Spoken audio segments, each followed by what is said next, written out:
Welcome to మెగానన్ TV బన్నీ topic. Pahalgam ఉగ్రదాడి తర్వాత పాక్ ఉగ్రస్థావరాలపై భారత సైన్యం దాడులు చేసినప్పటికీ దాయాది దేశం బుద్ధి మాత్రం మారలేదు. తన వక్ర బుద్ధి పోనిచ్చుకొని పాకిస్తాన్ ఇప్పుడు ఉగ్రస్థావరాల పునర్నిర్మాణం కోసం నిధులు విడుదల చేస్తుంది. అది కూడా వరద బాధితుల నిధులను ఉగ్రవాద కార్యకలాపాలకు ఉపయోగిస్తుందని సమాచారం. దీనికి సంబంధించిన పూర్తి వివరాలు తెలుసుకోవాలంటే let's watch the story.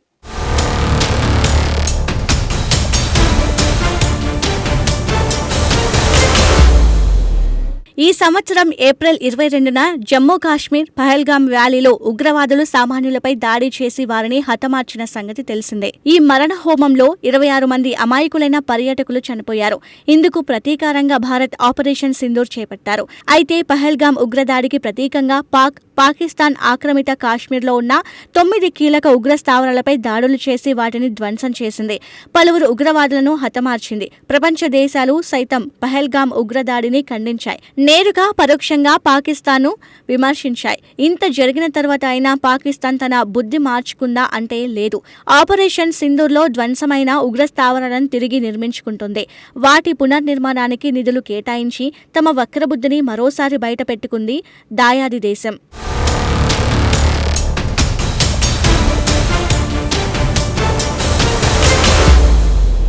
Pahalgam ఉగ్రదాడికి వ్యతిరేకంగా భారత్ చేపట్టిన ఆపరేషన్ సింధూర్లో భాగంగా లష్కరే ఉగ్రవాదుల ప్రధాన క్యాంపు కార్యాలయం మర్కాజ్ తోయిబా పూర్తిగా ధ్వంసమైంది. అయితే తాజాగా పాక్ ప్రభుత్వం ఈ ఉగ్రవాద క్యాంపు కార్యాలయాన్ని పునర్నిర్మించడానికి చర్యలు తీసుకుంటుందని సమాచారం. పైగా మరో దారుణమైన విషయం ఏంటంటే వరద బాధితులను ఆదుకునేందుకు సేకరించిన నిధులను ఇలా ఉగ్ర స్థావరాల పునరుద్ధరణకు ఖర్చు చేస్తున్నట్లు భారత నిఘా వర్గాలు వెల్లడించాయి.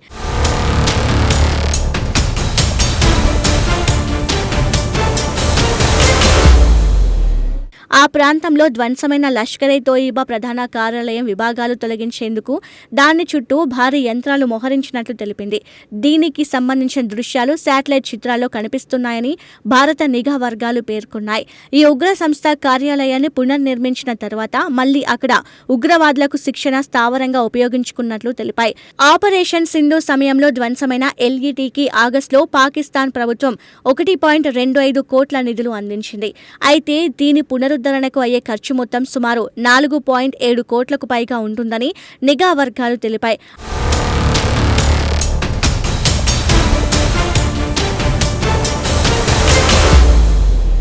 అయితే దీనికోసం నిధులు సేకరించేందుకు పాకిస్తాన్ కుట్రకు పాల్పడుతోంది.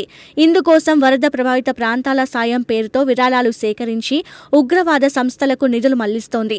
అయితే పాక్ ఇలాంటి దొంగ బుద్ధికి పాల్పడడం ఇదే మొదటిసారి కాదు. 2005లో పాక్లో భారీ భూకంపం సంభవించింది. అప్పుడు కూడా బాధితులకు సాయం పేరుతో ఇలానే నిధులు సేకరించి ఉగ్ర సంస్థలకు నిధులు మళ్లించినట్లు భారత వర్గాలు వెల్లడించాయి. అప్పట్లో ఇలా మానవతా సాయం పేరుతో సేకరించిన $1 బిలియన్ నగదులో దాదాపు 80% ఉగ్ర సంస్థ ఎల్ఈటీలో మౌలిక సదుపాయాల కోసం మళ్లించినట్లు పేర్కొన్నాయి.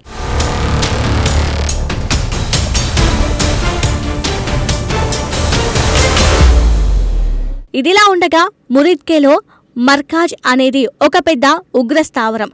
దాదాపు 82 ఎకరాల్లో విస్తరించి ఉన్న లష్కరే క్యాంపు కార్యాలయం సరిహద్దుకు 30 కిలోమీటర్ల దూరంలో ఉంది. ఇందులో మార్కెట్, మదర్సా వంటివి ఉన్నాయి. ఇలా ఉగ్రవాదాన్ని విస్తరించడంలో ఈ క్యాంపే కీలక పాత్ర పోషిస్తుంది. దాదాపు 1000 మంది దాకా ఇక్కడ ఉగ్ర శిక్షణ తీసుకుంటున్నారు. ఇందులో అతిథి గృహ నిర్మాణానికి 2000 సంవత్సరంలో Al Qaeda chief Osama bin Laden 10 లక్షల విరాళం ఇచ్చాడు.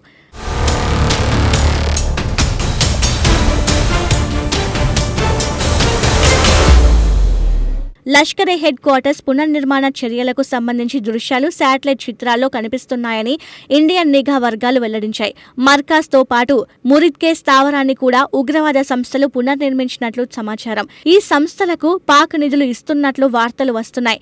2026 ఫిబ్రవరి నాటికి ఉగ్రవాదం పూర్తిగా రెడీ కానున్నట్లు తెలుస్తోంది. ఇలానే 2019 బాలాకోట్ దాడి తర్వాత మూతపడ్డ లష్కరే తోయిబా సంస్థకు చెందిన అబ్దుల్లా బిన్ మసూద్ చలాబండి అనే 2 ఉగ్రవాద శిబిరాలను పాక్ ఇటీవల తిరిగి పునరుద్ధరించింది. ప్రస్తుతం ఈ రెండింటిలో ఉగ్రవాద కార్యకలాపాలు మొదలైనట్లు సమాచారం.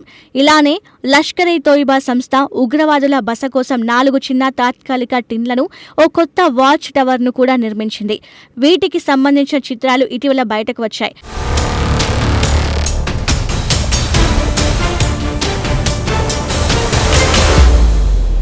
పహల్గామ్ ఉగ్రదాడికి ప్రతీకారంగా భారత వాయుసేన చేపట్టిన ఆపరేషన్ సింధూర్లో మురిద్కేలోని లష్కర్-ఎ-తోయిబా హెడ్ క్వార్టర్స్ కార్యాలయం పూర్తిగా ధ్వంసమైంది. అలానే ఉగ్రవాదుల ఆయుధాగారాలు, శిక్షణ కేంద్రాలు పూర్తిగా ధ్వంసమయ్యాయి. భారత నిఘా వర్గాల సమాచారం ప్రకారం పాక్ ఈ లష్కరే సంస్థ పునర్నిర్మాణానికి నేరుగా నిధులు రిలీజ్ చేస్తున్నట్లు తెలుస్తోంది. 2026 ఫిబ్రవరి 5 నాటికి దీని నిర్మాణం పూర్తి చేయాలని లక్ష్యంగా పెట్టుకున్నట్లు తెలుస్తోంది.